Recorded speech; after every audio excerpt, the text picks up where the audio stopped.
Hello, and welcome to James Leslie's Express Lane Reviews, where we get you out as fast as possible, bringing you the 5 best ever Canadian TV shows. A lot of people going, Canadian? What? You mean the friendly apartment over the meth lab? Yeah, we're talking about Canadians. Starting off with number 5, Hockey Night in Canada. If you're not a hockey fan, obviously you don't care about this, is why I have this at 5, but go Toronto. Especially when it's not in season. Obviously, it's not going to be on, but another reason why it's at 5. But Hockey Night in Canada, numero 5 in this case, not uno, but 5. Number 4, Lost Girl. A lot of people going, Lost Girl, that sounds familiar.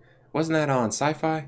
Yeah, it did get carried over to Sci-Fi with some editing and censoring and all that, because Canada's censor rules are different than American censor rules, so they had to change stuff here and there and edit stuff out. But still, great show.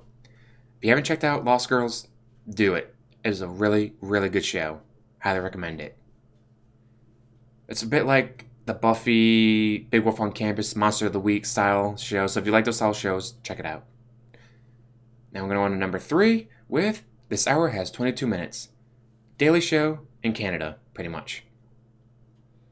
I do like their Talking with Americans segments where, no, Indian Chief Gordon Lightfoot wants to hunt the tundra rhino, part of the tribe's, history and ancient traditions. It's like, Gordon Lightfoot's a musician, and there is no such thing as a tundra rhino. But you talk to Americans, and they don't know that.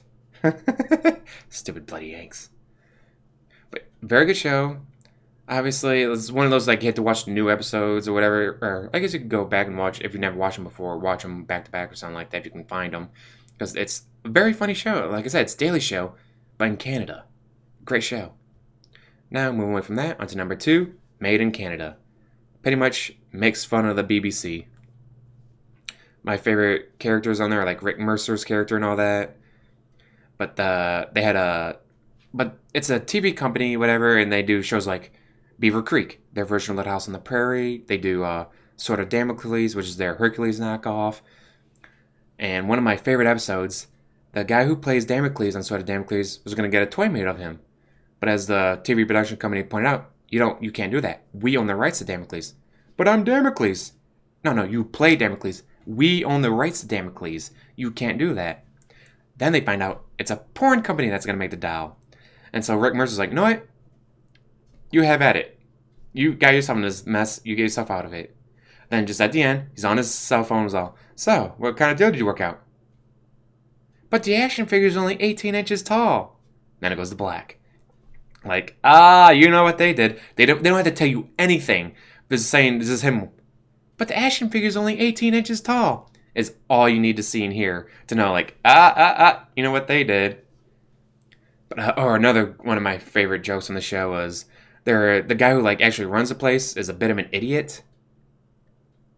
And he's like, oh, how about we do a documentary on the Kennedys? Everyone's done a documentary on the Kennedys. I've never seen one about their speech impediment. What's speech impediment? Boston. You mean a Boston accent? That's an accent? I just thought they're all retarded. It's like, Like, this is like the show, like, he's a bit like, what's his name? Steve Carell, I think, from The Office. But this was on before The Office. Yeah, this was probably a few years before The Office came out. But it's like, he was like that character where, like, he might mean good and mean well, but he's not smart enough to, do it. He's not smart enough to be the man. Great show. You can check out the first season on YouTube. If you can find the others, check them out. It's great. But this leaves us at number 1. Maybe not just the greatest Canadian show of all time, but one of the best of all time. The Red Green Show. The first season I've tried watching. It's literally, I swear, it's like they got the old like VHS. They'll put the VHS thing in the camera recorder. All right, and go. Like the quality is just But a lot of people have probably seen the show on the PBS because PBS aired it a lot. If you didn't get to see it from the Canadian version. But it follows Red Green, his friends at the Possum Lake Lodge.